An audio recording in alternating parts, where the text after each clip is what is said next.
हर उस चीज को छोड़ दे जिससे अल्लाह नाराज होता है, जिससे शरीयत, जिससे मुहर्रम की बिदात के बारे में सुना। ये तमाशे जो हो रहे हैं इनको देखना भी नहीं चाहिए। बड़े अफसोस की बात है, आज हमारे पास अपने मुवहिद भाइयों के मोबाइल पर मैंने देखा बड़े शौक से वो मातम की वीडियोस चला। एक वीडियो अभी आजकल साहब के मोबाइल पे बज रही थी, क्यों बंद करते हो मुझ पे पानी, क्या नबी का नवासा नहीं। कोई छोटा बच्चा पढ़ रहा है, क्यों बंद करते हो मुझ पे पानी, क्या नबी का नवासा नहीं हूं। ये लोग बजा रहे हैं। आपको मालूम है हजरत हुसैन रज़ियल्लाहु ताला अन्हु जब शहीद हुए थे, कोई बच्चे नहीं थे, वो 65 साल के बुजुर्ग थे। ऐसी तस्वीर बना दी कि जैसे कोई मासूम बच्चा कह रहा, क्यों बंद करते हो मुझ पे पानी, क्या नबी का नवासा। वखलक़ मिन्हा ज़ौजहा वबत्त मिन्हुमा रिजालन कसीरन वनिसाअ वत्तक़ुल्लाह अल्लज़ी तसाअलून बिही वल अरहाम इन्नल्लाह काना अलैकुम रक़ीबा। या अय्युहल्लज़ीना आमनुत्तक़ुल्लाह वक़ूलू क़ौलन सदीदा युस्लिह लकुम अअमालकुम व यग़फिर लकुम ज़ुनूबकुम व मन युतिइल्लाह व रसूलहु फ़क़द फ़ाज़ फ़ौज़न अज़ीमा।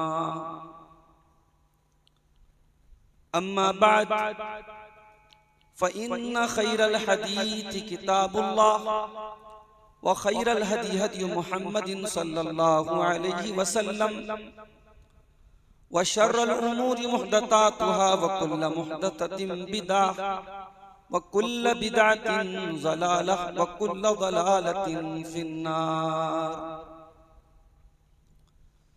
अऊज़ु बिल्लाहि मिनश शैतानिर रजीम। बिस्मिल्लाहिर रहमानिर रहीम।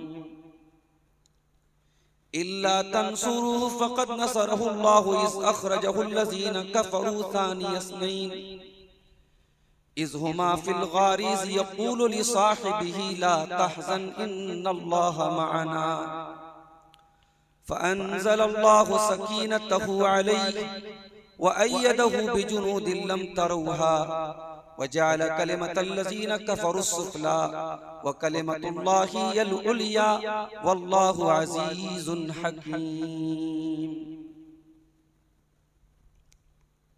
उलमाए किराम, मोहतरम बुजुर्गों, नौजवान साथियों, माँ और बहनों, प्यारे बच्चों,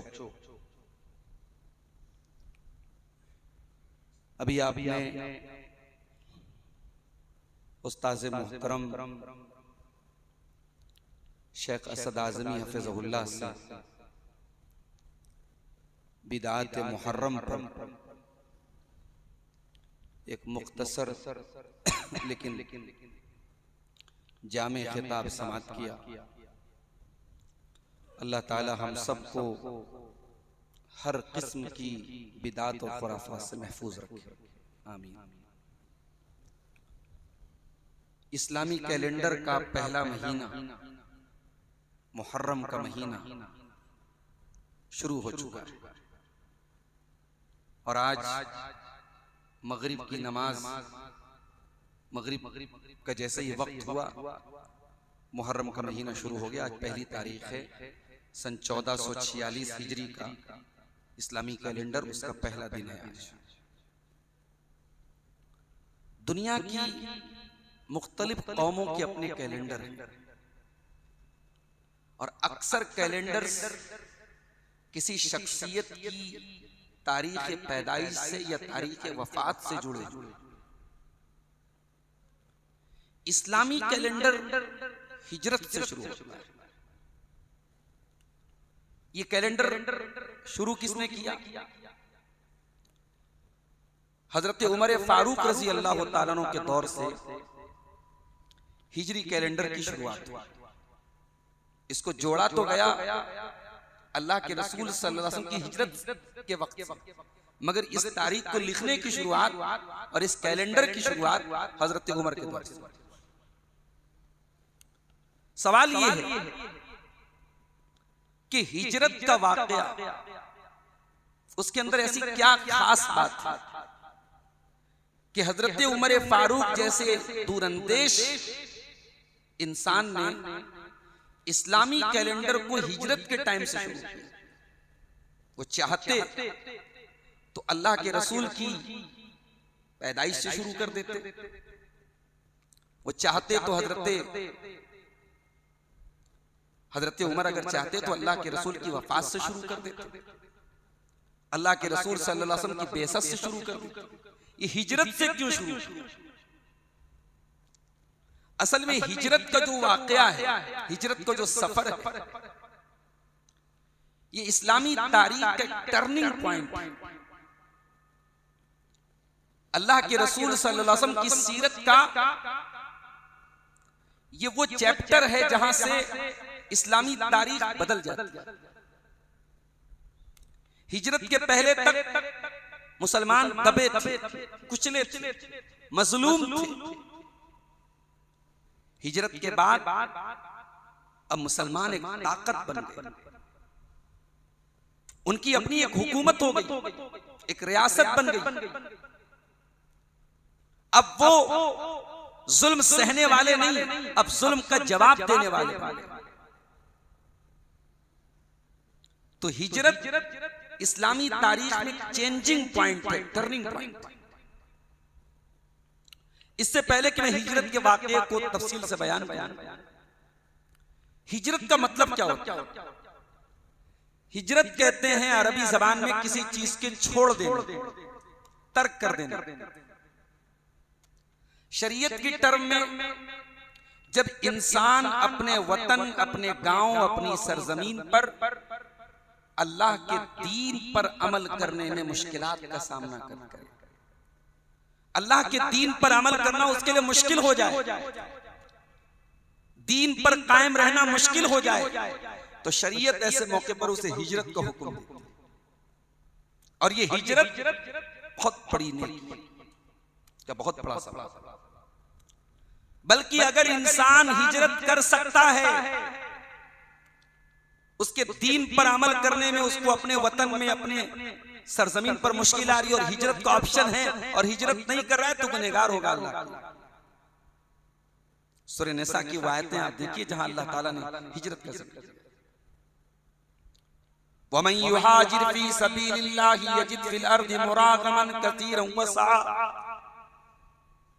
जो अल्लाह की राह में हिजरत करेगा, अल्लाह का वादा है, अल्लाह उसे जमीन के अंदर कुशादगी अता फरमाएगा, उसे अमन और चैन अता फरमाएगा। वमन यखरुज मिन बैतिही मुहाजिरन इलल्लाहि व रसूलिही। और जो अपने घर से हिजरत की नीयत से निकलता है, तुम्मा युदरिकुहुल मौत, और फिर उसको मौत आ जाती है, फक़द वक़ा अजरुहु अलल्लाह। हिजरत करने के लिए अपने वतन से निकला, अपने घर से निकला और रास्ते में मौत आ गई, तब भी अल्लाह कह रहा है उसको पूरा सवाब मिलेगा हिजरत का। आसान काम नहीं है मेरे भाई, हिजरत करना आसान काम नहीं। अरे लोग रोजी रोटी के लिए अपना वतन छोड़ते तो उसमें बड़े पत्थर, कलेजे पर बड़ा पत्थर रखना पड़ता है। यहां से लोग दुबई जाते हैं, सऊदी जाते हैं, यहां लोगों को लगता है कि साहब वहां तो बड़ी आलीशान जिंदगी। अभी एक सफर में मैंने देखा, एक साहब के कमरे में जाने का इत्तेफाक हुआ। एक बनारस के करीब एक गांव के रहने वाले ड्राइवर हैं, वो रियाज में रहते हैं, सऊदी अरब की राजधानी कैपिटल रियाज। उनका कमरा छोटा सा कमरा है, उसी में किचन है, उसी में किनारे बाथरूम है, छोटा सा बिस्तर लगा है, मुर्गी के दरबे के जैसा कमरा है। अब सोचो वो इंसान जब सऊदी से घर आता होगा तो घर वालों की एक्सपेक्टेशन क्या होती है, कितनी लोग मुतालबात कितने लगा देते हैं, कितने लोगों की डिमांड होती है कि ये ले आओ वो ले आओ। इंसान ये नहीं सोचता कि वो इंसान परदेश में कैसे जिंदगी गुजार रहा है। बड़े कलेजे पर पत्थर रखे लोग रोजी रोटी के लिए हिजरत करते। मेरे भाइयों, अपना वतन छोड़ना आसान काम नहीं। सहाबे किराम ने अल्लाह के दीन के लिए, अल्लाह और उसके रसूल की मदद के लिए अपने वतन को छोड़ा। इसीलिए अल्लाह ताला ने कुरान करीम में जब मुहाजिरीन सहाबा का जिक्र किया तो क्या फरमाया, लिलफुक़राइल मुहाजिरीन अल्लज़ीना उख़रिजू मिन दियारिहिम व अमवालिहिम यब्तगून फ़ज़लन मिनल्लाहि व रिज़वाना व यंसुरूनल्लाह व रसूलहु उलाइका हुमुस सादिक़ून। फरमाए ये वो सहाबा हैं जिन्होंने अपने माल को, अपने घरों को छोड़ करके अल्लाह की मदद की है, रसूल की मदद की है। सच्चे लोग हैं, ये सच्चे लोग हैं, ये नबी का साथ देने वाले। तो हिजरत के माने छोड़ दो। अब यहां पर एक बात और नोट कर लीजिए, हिजरत का एक और माना होता है। एक तो हिजरत होती है बदन के जरिए, बॉडी के जरिए, कि अपने वतन, अपने जमीन, अपने इलाके से हम निकल जाएं, चले जाएं अल्लाह के लिए। और एक हिजरत होती है रूह के जरिए। इंसान जहां अल्लाह की और उसके रसूल की नाफरमानी देके हिजरत कर जाए, छोड़ दे उसको, हर उस चीज को छोड़ दे जिससे अल्लाह नाराज होता है, जिससे शरीयत जिससे मना कर। भी आपने मुहर्रम की बिदात के बारे में सुना। ये तमाशे जो हो रहे हैं इनको देखना भी नहीं चाहिए। बड़े अफसोस की बात है, आज हमारे पास अपने मुवहिद भाइयों के मोबाइल पर मैंने देखा, बड़े शौक से वो मातम की वीडियोस चला। एक वीडियो अभी आजकल साहब के मोबाइल पे बज रही थी, क्यों बंद करते हो मुझ पे पानी, क्या नबी का नवासा नहीं। कोई छोटा बच्चा पढ़ रहा है, क्यों बंद करते हो मुझ पे पानी, क्या नबी का नवासा नहीं हूं। ये लोग बजा रहे हैं साहब। आपको मालूम है हजरत हुसैन रज़ियल्लाहु ताला अन्हु जब शहीद हुए थे, कोई बच्चे नहीं थे, 65 साल के बुजुर्ग थे। ऐसी तस्वीर बना दी गई जैसे कोई मासूम बच्चा कह रहा, क्यों बंद करते हो मुझ पे पानी, क्या नबी का नवासा नहीं। इस किस्म की चीजों को तर्क कर देना है। अल्लाह के प्यारे नबी सल्लल्लाहु अलैहि वसल्लम फरमाया, अल मुस्लिम मन सलिमल मुस्लिमून मिन लिसानिही व यदिही वल मुहाजिर मन हजर मा नहल्लाहु अन्हु। मुसलमान वो है जिसके हाथ से और जिसकी जुबान से दूसरे लोग महफूज हों, और मुहाजिर वो है, हिजरत करने वाला वो है जो हर उस चीज को तर्क कर दे जिससे अल्लाह ने रोका। मेरे नौजवान साथियों, शहवतों के गुनाह आम हो रहे हैं, बदकारियां आम हो रही हैं, ज़िनाकारियां आम हो रही हैं। जिस दौर में ज़िनाकारी और बदकारी आम हो रही है, उस दौर में अपने आप को पाक दामन रखना ये भी हिजरत है। जिस दौर में क्रिकेट मैच के लिए नमाजें तर्क की जा रही हो, उस दौर में हय्या अलस सलाह की एक आवाज पर मस्जिद में आ जाना ये भी हिजरत है। जिस दौर में हराम कमाई के हजारों रास्ते ओपन हो, उस दौर में हलाल की रोजी रोटी को अपने लिए काफी समझना ये भी हिजरत है। तो हिजरत ये बड़ा वसी लफ्ज़ है, बड़ा आम लफ्ज़ है। शरीयत के खिलाफ हर चीज को छोड़ देना हिजरत।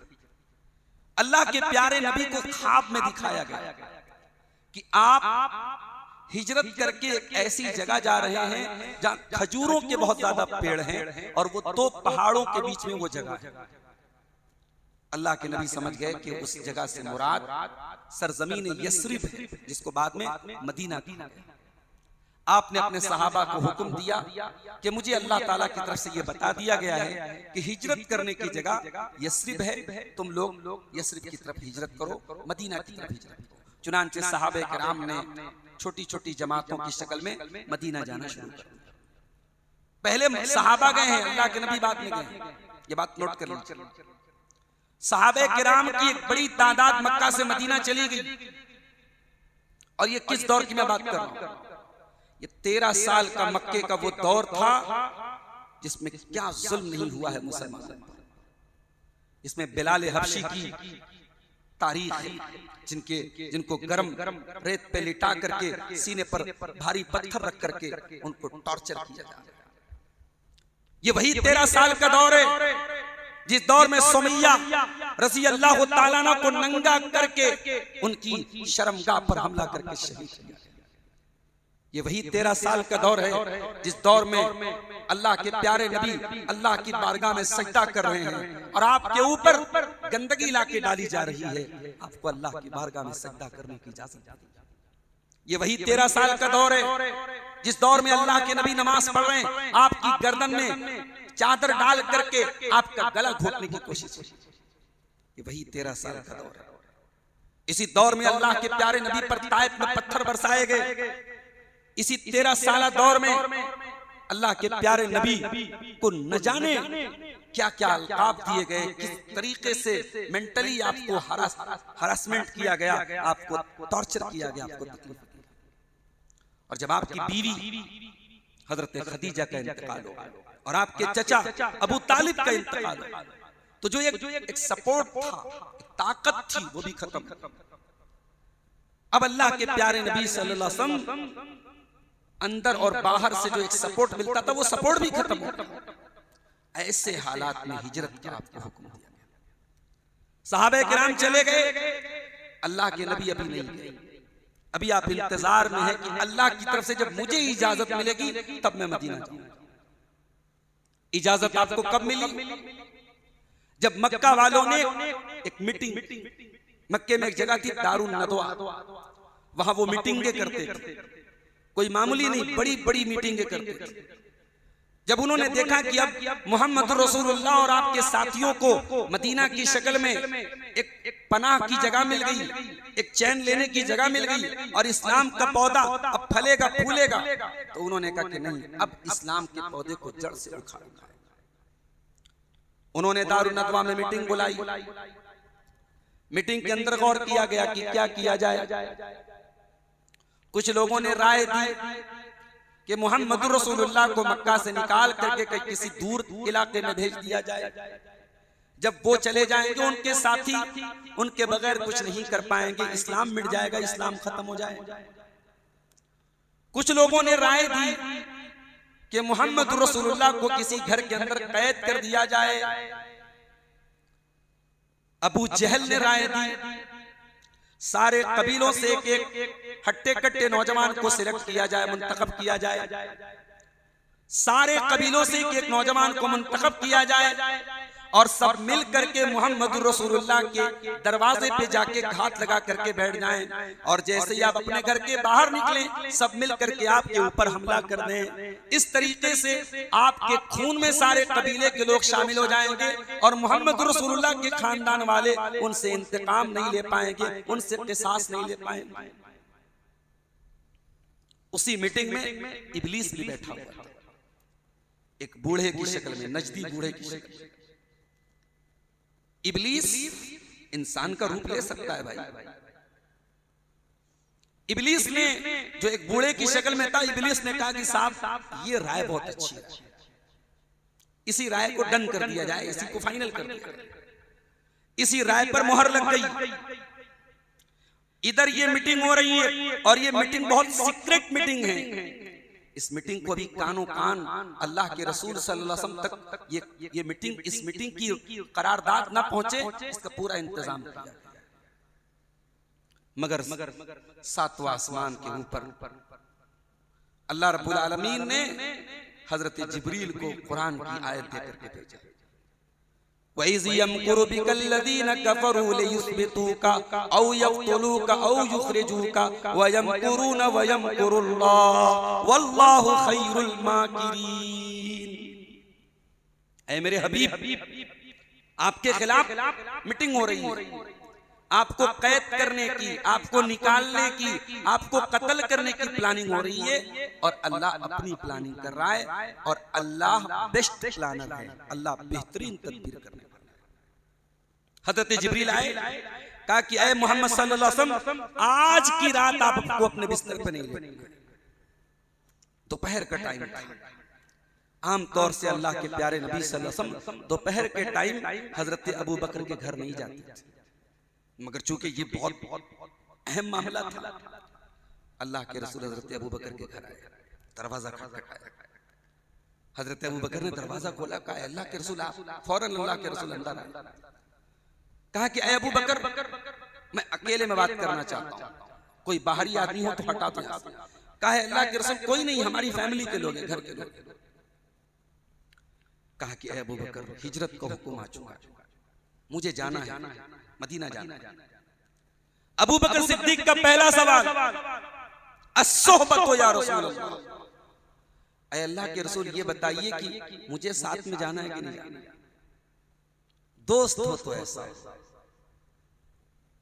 जिए भी साथ में और इंतकाल के बाद भी कब्रें भी एक दूसरे से सटी।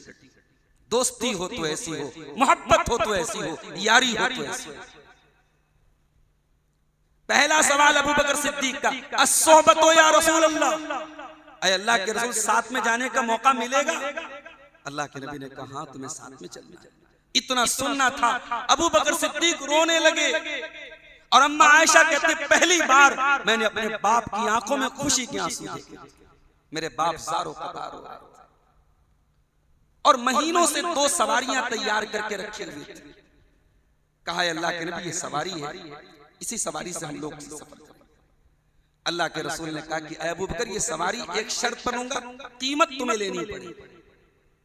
हिजरत का सफर हो रहा है, एक दोस्त अपने दोस्त को फ्री में दे रहा है, मगर अल्लाह के नबी ने एक नजीर पेश की कि हर काम फ्री में नहीं होना चाहिए। इस्लाम का बहुत बड़ा इंसिडेंट हो रहा है, बहुत बड़ा वाकया होने जा रहा है, हिजरत का सफर होने जा रहा है। आपने कहा कीमत अदा करूंगा। उसके बाद आप घर आए, अपने बिस्तर पर आपने हजरत अली को लिटाया और उनको बता दिया कि अली आज की रात मुझे निकलना है और तुम्हें मेरे बिस्तर पे लेट जाना है। और मुशरिकीन की ऐसी प्लानिंग है, मुझे कत्ल करने की प्लानिंग, मगर लन यखलुस इलैका शर, ऐ अली तुम्हारा कुछ नहीं बिगड़ेगा। हजरत अली रजी अल्लाह तआला अन्हु ये जानने के बावजूद कि मेरी जान का खतरा है, मुशरिकीन पूरी तैयारी के साथ तलवार लेकर के आएंगे, हो सकता है धोखे में मुझे मार दें, मगर इस्लाम के लिए, रसूल के लिए, अल्लाह के दीन के लिए हजरत अली रजी अल्लाह तआला अन्हु नबी के बिस्तर पे लेट गए। और यही से एक बात सुन लो, हमारा अकीदा ये नहीं है कि अली से मोहब्बत तब होगी जब अबू बकर को गाली दी जाएगी। हमारा अकीदा ये नहीं है कि अहले बैत से मोहब्बत तब होगी जब सहाबा को गाली दी जाएगी। हम तो नबी वाले हैं, और जो नबी वाला होता है वो अबू बकर वाला भी होता है, वो उमर वाला भी होता है, वो उस्मान वाला भी होता है, वो अली वाला भी होता है। आजकल अली वालों के नाम से बड़ी बातें होती है, साहब हम अली वाले। अल्लाह की कसम जो अली वाला होगा वो अबू बकर वाला भी होगा। हम तकिया करने वाले लोग नहीं है, हम मुनाफिक लोग नहीं है, हम तारीख को गंदा करने वाले लोग नहीं है। जहां अबू बकर सिद्दीक का किरदार है हम अबू बकर सिद्दीक का किरदार बयान करेंगे, जहां हजरत अली का किरदार है हम हजरत अली का किरदार बयान करेंगे। नबी की हिजरत का वाकया हजरत अली के बगैर अधूरा है। नबी के बिस्तर पे लेटे कौन थे? अली लेटे थे।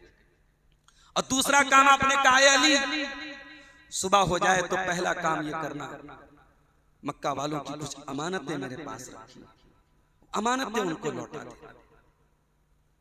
अजीब बात नहीं है मेरे भाई, मक्का वाले दुश्मन हैं, अल्लाह के नबी से दुश्मनी चल रही है, मगर अमानत रखवा रहे हैं तो आपके पास। किरदार बनाओ तो ऐसा बनाओ, कैरेक्टर बनाओ तो ऐसा बनाओ कि आपका दुश्मन भी अगर ट्रस्ट करे, भरोसा करे, विश्वास करे तो आप उसे अपना माल अगर कहीं सेफ नजर आए, कहीं सुरक्षित नजर आए तो आपके पास नजर आए। ये किरदार हमारे नबी ने हमको दिया है। कहा कि अली अमानतें उनको लौटा दो। उसके बाद आप घर से निकले और तलवार लेके खड़े हैं सब। आपने जमीन से मिट्टी उठाई और मिट्टी उनके सरों पे डाली और कुरान की आयत पढ़ते हुए आप निकले। वजअलना मिन बैनि अयदीहिम सद्दन व मिन खल्फिहिम सद्दन फअग़शयनाहुम फहुम ला युबसिरून। सूरह यासीन की आयतें पढ़ते हुए आप निकल गए। उनकी आंखों के सामने से निकल गए, उनको पता नहीं चला। अच्छा, अब आप जब निकले तो मदीना से ये बात याद रखिए कि मक्का से मदीना किधर है? शिमाल की तरफ, शिमाल की तरफ, उत्तर की तरफ। और यमन किधर है? दक्षिण की तरफ। अल्लाह के रसूल सल्लल्लाहु अलैहि वसल्लम मदीना जा रहे हैं, मगर आपने नॉर्थ का उत्तर का रास्ता नहीं आपने पकड़ा, आपने साउथ का रास्ता पकड़ा, दक्षिण का रास्ता पकड़ा। पता ये चला इस्लाम अल्लाह तबारक व तआला की जात पर भरोसा करने के साथ साथ असबाब को इख्तियार करने का भी नाम है। इस्लाम इसका नाम नहीं, मुसल्ला बिठा लो, अल्लाह अल्लाह करो और हालात को बेहतर बनाने के लिए कोई इंतजाम मत करो। नहीं, अल्लाह चाहता अपने नबी को मक्का से मदीना पहुंचाने के लिए, अल्लाह चश्मे ज़दन में पलक झपकने भर में अल्लाह अपने नबी को मक्का से मदीना पहुंचा सकता था कि नहीं पहुंचा सकता था? ये सफर करने की परेशानी, ये रास्ते की परेशानी, ये उठाने की क्या जरूरत थी मेरे भाई? ये तरकीब अपनाने की क्या जरूरत थी कि आपने मक्का से मदीना जाने वाला नॉर्मल रास्ता नहीं अपनाया? जो लोग हज करने गए हैं, अभी हमारे हाजी साहब आए हैं, अगर गारे सौर गए होंगे तो पूछिए इनसे, और मक्के का मैप उठा के आप देखिए, गारे सौर कहाँ है? मक्का से जुनूब की तरफ है, साउथ की तरफ, और मदीना किधर है? मक्का से नॉर्थ, बिल्कुल अपोजिट साइड। अल्लाह के नबी गारे सौर में, और गारे सौर में 3 दिन तक आपने स्टे किया, 3 दिन तक ठहरे रहे। हजरत अबू बकर सिद्दीक के साथ 3 दिन तक आप गारे सौर में ठहरे।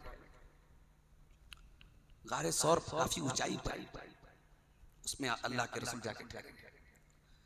अच्छा, इधर जब अल्लाह के नबी निकल गए और मक्का के काफिरों को पता चला कि अल्लाह के प्यारे नबी सल्लल्लाहु अलैहि वसल्लम तो निकल गए, तो उन्हें बड़ा गुस्सा आया। उन्होंने बिस्तर आके चादर हटाई तो देखा हजरत अली थे। उन्होंने हजरत अली से पूछा कहाँ है? मारा भी उनको, मारा पीटा भी। हजरत अली ने जबान नहीं खोली। उसके बाद वो हजरत अबू बकर सिद्दीक के घर आए, दरवाजा खटखटाया। हजरत अबू बकर की बड़ी बेटी हजरत अस्मा, हजरत आयशा की बड़ी बहन, उन्होंने दरवाजा खोला। काइना अबू का, अबू की तेरा बाप कहाँ है? उन्होंने कहा मैं नहीं जानती, हालांकि जानती थी, मगर इस्लाम को बचाने के लिए, नबी को बचाने के लिए, अब यहाँ तो सच नहीं बोल सकती थी, कहा मैं नहीं जानती। अबू जहल ने खींच के एक थप्पड़ मारा। बेटियां बड़ी लाड से पाली जाती है मेरे भाई, और ये अबू बकर सिद्दीक की बेटी, अबू बकर सिद्दीक की बड़ी बेटी, बड़ी बेटियों को तो लोग और प्यार से पालते। अबू बकर की वो लाडली बेटी अबू जहल ने इतने जोर से थप्पड़ मारा है कि हदीस के अल्फाज हैं कि उनके कानों की बाली जो है टूट करके गिर गई। मेरी प्यारी माँ और बहनों, इस्लाम आज अगर हमें मिला है तो हमारे नबी की सहाबियात ने थप्पड़ खाए हैं, उनके कानों की बालियां नोची गई हैं, उन्होंने शहादत का जाम नोश किया, तब ये इस्लाम हमें मिला। इस्लाम इतनी आसानी से हमें नहीं मिला है। इस्लाम सिर्फ मर्दों की कुर्बानी से नहीं मिला है, इस्लाम की तारीख में औरतों की कुर्बानी भी भरी पड़ी है। इस्लाम की तारीख में औरतों की कुर्बानी भी मिलती है। हजरत अस्मा के गाल पर इतना जोर का थप्पड़ मारा अबू जहल ने, उनके कानों की बाली जमीन पर गिर जाती। हजरत अबू बकर सिद्दीक जब गए थे, अपने घर का सारा माल लेके चले गए, 5000 दिरहम के सब लेके चले गए। उनके बाप अभी ईमान नहीं लाए थे, बूढ़े थे, अबू कहाफा नाबीना हो चुके थे। अबू कहाफा ने अपनी पोती से कहा, हजरत अस्मा से कहा, तेरा बाप खुद तो गया और हमें नंगा भूखा करके चला गया, सब लेके चला गया। अल्लाह, कैसे लोग थे मेरे पास। बेटियां हैं, परिवार है, ये भी नहीं छोड़ा मेरे बाद मेरे बच्चों का क्या होगा, मेरे परिवार का क्या होगा। आज इस्लाम को जरूरत है, सब कुछ लेके चले गए, घर में झाड़ू मार के चले गए, खाली करके चले गए। हजरत अस्मा ने अपने दादा को तसल्ली देने के लिए एक जगह पत्थर कंकर रख के ऊपर से चादर डाल दी और अपने अंधे दादा को ले जाके उनके हाथ को छुआया, कहा कि दादा फिक्र करने की बात नहीं, अब्बा बहुत छोड़ के। अल्लाह, क्या फैमिली है मेरे। 3 दिन तक गारे सौर में रहे अल्लाह के रसूल, और तारीख हमें यह भी बताती है जब आप गारे सौर में पहुंचे हैं तो हजरत अबू बकर सिद्दीक ने कहा कि अल्लाह के रसूल आप रुक जाए, सुराख है कुछ गार के अंदर, कुछ सुराख है, मैं बंद कर देता हूं ताकि कोई जहरीला जानवर आपको तकलीफ न पहुंचाए। उनके पास कुछ कपड़े वगैरह थे, सब सुराख बंद कर दिए, एक सुराख रह गया, वहां पे अपना अंगूठा लगा दिया और उसके बाद उसमें अपने पैर का अंगूठा लगा दिया और कहा कि ऐ अल्लाह के रसूल अब आप चले आइए, आप आराम कीजिए। अल्लाह के प्यारे नबी गारे सौर में दाखिल हुए, अबू बकर सिद्दीक की गोद में सर रख के लेट गए और उस बिल में जहां हजरत अबू बकर सिद्दीक का अंगूठा लगा हुआ था उसमें कोई जहरीला जानवर अंदर से निकलने की कोशिश कर रहा था, वो बार बार डंक मार रहा था, मगर हजरत अबू बकर सिद्दीक अपना पैर हटा नहीं रहे थे कि अल्लाह के प्यारे नबी के आराम में खलील पड़े। तकलीफ को बर्दाश्त करने की वजह से जब उनकी आंखों से आंसू गिरे हैं और वो आंसू जनाब मोहम्मद रसूलुल्लाह सल्लल्लाहु अलैहि वसल्लम के ऊपर पड़े हैं, अल्लाह के प्यारे नबी की नींद खुली है। और आपने पूछा कि ए अबू बकर क्या माजरा है, तो उन्होंने बताया कि ऐसा ऐसा मामला है। अल्लाह के प्यारे नबी ने अपना लुआब वहां पे लगाया उनके जख्म की जगह और उनका जख्म बिल्कुल ठीक हो गया। 3 दिन तक आप कार सौर में रहे। उसी 3 दिन में हजरत अबू बकर सिद्दीक का बेटा अब्दुल्ला बिन अबी बकर वो आते हैं डेली और मक्का वालों की खबरें देते हैं कि मक्का वालों के बीच में क्या खबरें चल रही है, क्या मामला चल रहा है। क्योंकि मक्का में ये न्यूज़ फैल चुकी थी कि अल्लाह के नबी निकल चुके हैं और अल्लाह के रसूल सल्लल्लाहु अलैहि वसल्लम को और अबू बकर सिद्दीक को जिंदा या इंतकाल के बाद अगर कोई पकड़ के ले आए तो 100 ऊंटों का इनाम देने की बात थी। हजरत अब्दुल्ला बिन अबी बकर ये न्यूज़ ला के खबर ला हजरत अबू बकर का गुलाम जिसका नाम आमिर बिन फुहैरा था, वो अपनी बकरियों को लेके आता था और अल्लाह के रसूल सल्लल्लाहु अलैहि वसल्लम को और अबू बकर सिद्दीक को ताज़ा ताज़ा दूध पीने को मिलता था। और बकरियों के जरिए हजरत अब्दुल्ला के जो पैरों के निशान होते थे वो भी मिट जाते थे। हजरत अस्मा अल्लाह के रसूल सल्लल्लाहु अलैहि वसल्लम के लिए और हजरत अबू बकर के लिए टिफिन तैयार करती थी डेली। एक दिन टिफिन तैयार कर रही थी, कोई कपड़ा नहीं था, तो अपने दुपट्टे अपने कमर बंद के 2 टुकड़े किए और उससे टिफिन बांध के दे दिया। इसलिए हजरत अस्मा को ज़ातुन नताक़ैन कहा जाता है कि उन्होंने अल्लाह के रसूल का टिफिन बनाने के लिए अपने दुपट्टे के 2 टुकड़े कर दिए थे। तो हजरत अबू बकर सिद्दीक वो है मेरे भाई जिनकी पूरी फैमिली इस्लाम के लिए कुर्बानी दे रही है। कितने बदनसीब हैं वो लोग जो आज हजरत अबू बकर सिद्दीक के बारे में सवाल खड़े करते हैं, उनकी मोहब्बत पर सवाल खड़े करते हैं, जिसका पूरा परिवार जो सर से पैर तक नबी की मोहब्बत में डूबा है उस पर सवाल खड़े करते हैं। 3 दिन तक आप कार सौर में रहे। उसके बाद जब आपने देख लिया कि मक्का के लोग अब तलाश करते करते थक चुके हैं, आपने अब्दुल्ला बिन उरैकित नाम के एक गैर मुस्लिम को, एक काफिर को आपने बतौर एक गाइड लिया। गैर मुस्लिम से नफरत नहीं करना है, इस्लाम की तबलीग करना है, इस्लाम की दावत देना है। और जहां कोई इंसानियत नवाज गैर मुस्लिम मिले हमें उससे सपोर्ट भी लेना है। ये भी नबी की तारीख बता रही है। आज बहुत सारे ऐसे जर्नलिस्ट हैं, बहुत सारे ऐसे पत्रकार हैं। इस दौर में जब मीडिया बिक चुका है, पत्रकार बिक चुके हैं, वो बेचारे सच्ची न्यूज़ बताते हैं, ईमानदारी की न्यूज़, ईमानदारी से अपना काम करते हैं, इंसानियत की बात करते हैं। ऐसे पत्रकारों को सलाम, ऐसे जर्नलिस्ट को सलाम, चाहे वो रवीश कुमार हो, चाहे वो ध्रुव राठी हो, या इस तरीके के और भी लोग हैं जो सही पत्रकारिता और सही सहाफत का काम कर रहे हैं। हमें ऐसे लोगों का सपोर्ट करना चाहिए। अब्दुल्ला इब्न उरैकित कोई मुसलमान नहीं था, गैर मुस्लिम था, मगर रास्ते का जानकार था। अल्लाह के प्यारे नबी ने उसे बतौर गाइड किया और उसे लेकर के समंदर के साहिल वाला जो रास्ता मदीना जाता था, काफी लॉन्ग रूट था, लंबा रास्ता था, वो रास्ता आपने अपनाया। रास्ते में एक कबीला गुजरा, एक इलाका गुजरा, दयार बनु मुदलिज का इलाका गुजरा। ये लोग जो होते थे ना, ये रास्तों की बड़ी पहचान रखते थे और निशाने राह बहुत जल्दी पकड़ ले। कोई अगर गुजरा है ये पकड़ लेंगे कहाँ किधर गया होगा। जब अल्लाह के रसूल इस इलाके से गुजरे तो सुराका इब्न मालिक नाम का एक आदमी था, उसी कबीले का।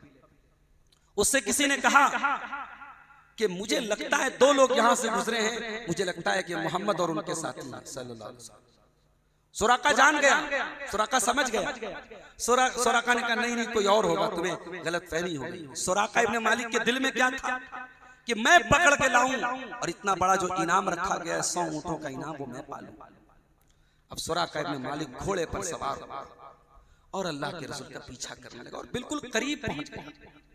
जब बिल्कुल करीब पहुंच गया, अल्लाह के प्यारे नबी बड़े इत्मीनान से अपनी सवारी पर सवार है और बगैर मुड़े आप कहते हैं अल्लाहुम्मा फ़िनाहु बिमा शि'त, अल्लाहुम्मा अस्रि सुराका। ऐ अल्लाह तू सुराका के लिए काफी हो जा, तू जिस तरीके से चाहे सुराका के लिए काफी हो जा। ऐ अल्लाह तू सुराका को पछाड़। ये दुआ आपके मुंह से। पथरीली जमीन थी।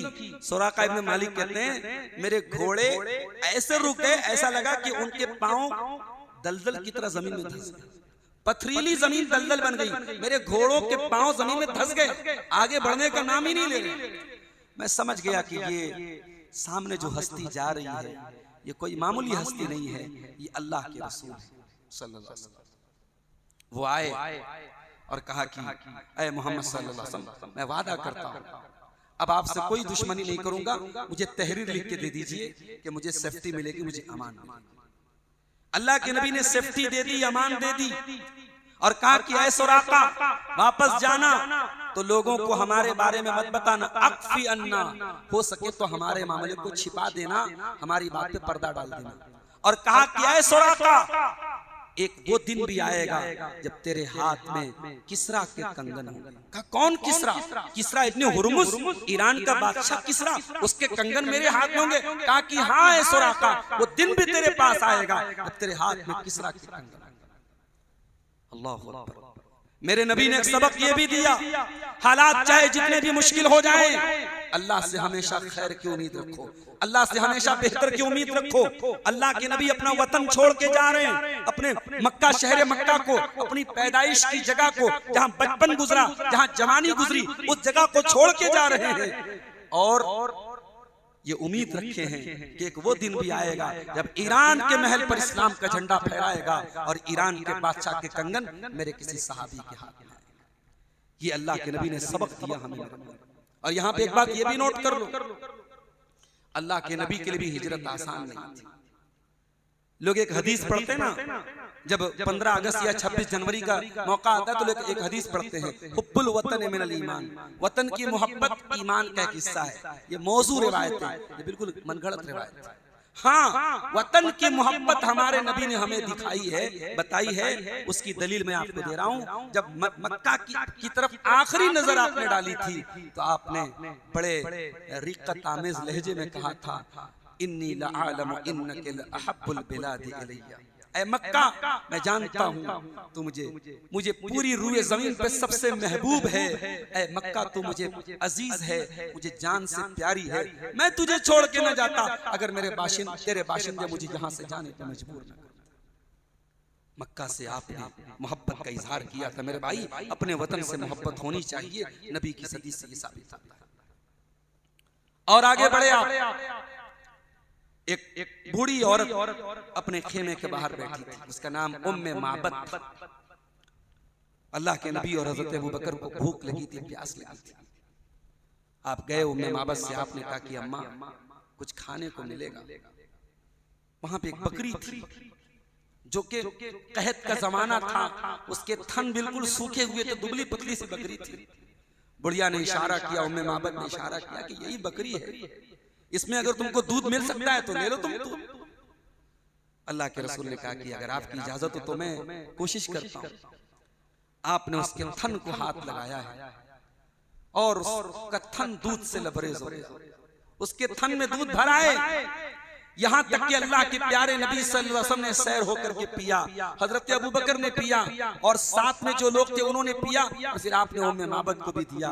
और जब आप वहां से गुजर गए और शाम को अबू माबद जब आए तो वो बूढ़ी औरत थी, देहात की रहने वाली थी, कोई पढ़ी लिखी औरत नहीं थी। जब अबू माबद ने पूछा, कमरे का माहौल बदला हुआ देखा, उस कमजोर सी बुढ़िया बकरी के थन में दूध देखा, तो अबू माबद ने पूछा कि ऐ उम्मे माबद, कोई आया था क्या, कोई गुजरा था क्या?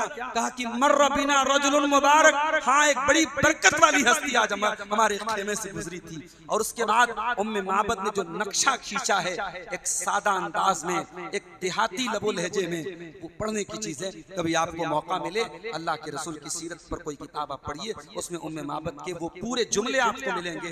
अरबी जबान में तो बलागत और फसाहत का एक नमूना है, उर्दू में भी आपको पढ़ के बड़ी लज्जत मिलेगी। तो ये भी इसी सफर का ये वाकया था और आप वहां से गुजरते हैं। मदीना पहुंचे। कब पहुंचे? 8 रबीउल अव्वल को पहुंचे। 29 सफर को निकले और 8 रबीउल अव्वल को पहुंचे। लगभग 10 से 11 दिन का सफर था। जब आप मदीना पहुंचे हैं तो पहले आप कुबा के पास पहुंचे और कुबा पहुंचने के बाद आपने सबसे पहला काम किया, वहां मस्जिद की बुनियाद। अपना घर आपने नहीं बनाया, पहले अल्लाह का घर बनाया। पहला काम आपने मदीना में जाकर के मस्जिद कुबा की बुनियाद रखी। और ये मस्जिद कुबा वही मस्जिद है जिसका जिक्र कुरान में अल्लाह ने किया है, लमस्जिदुन उस्सिसा अला तक़वा मिन अव्वल यौमिन अहक़्क़ु अन तक़ूम फ़ीही। ऐ मेरे हबीब, जिस मस्जिद की बुनियाद तक़वा पर रखी गई है वहाँ आपको खड़े होना चाहिए। और मस्जिद कुबा की बड़ी फजीलत है, आज भी वहाँ 2 रकात नमाज पढ़ने का सवाब एक उम्रा के बराबर है। पहला काम आपने किया मस्जिद कुबा में, आपने बुध के रोज आप पहुंचे मस्जिद कुबा, वहां अपने कुबा के इलाके में मस्जिद कुबा की बुनियाद। फिर आप और आगे बढ़े, आपने जुमा की नमाज बनु सालिम बिन औफ के इलाके में पढ़ी। मदीना पहुंचने के बाद जुमा आपने पढ़ा। उसके बाद आप जब मदीना पहुंचे हैं मेरे भाइयों, आपके मदीना आने से पहले मदीना के अंसार रोजाना फजर की नमाज के बाद निकलते थे मैदान में और रास्ता तकते थे, अपने नबी का इंतजार करते थे।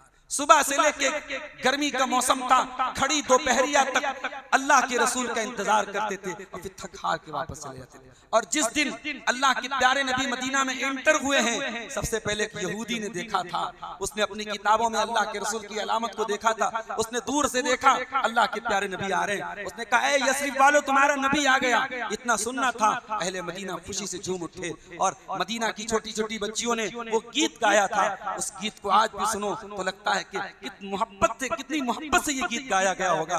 तलअल बद्रु अलैना मिन सनियातिल वदाई, हैं कि हमारे लिए 14वीं का चांद तुलू हो गया। इस पहाड़ी के पीछे से मक्का से एक चांद हमारे पास आ रहा है। तलअल बद्रु अलैना मिन सनियातिल वदाई, ये गीत गाया था मदीना की उन बच्चियों ने। मेरे उसी सफर हिजरत में एक वो वाकया भी पेश आता है, जब अल्लाह के प्यारे नबी गारे सौर में थे तो एक वक्त ऐसा भी आया कि तलाशी लेने वाले बिल्कुल गारे सौर के करीब आ गए थे और हजरत अबू बकर सिद्दीक घबरा गए थे।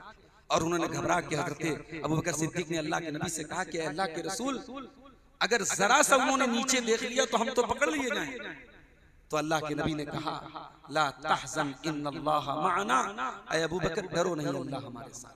इस वाक़े का जिक्र अल्लाह ने कुरान में भी किया, इल्ला तंसुरुहु फक़द नसरहुल्लाह, अगर तुम मेरे नबी की मदद नहीं करोगे तो अल्लाह ताला तो अपने नबी की मदद पहले भी कर चुका है।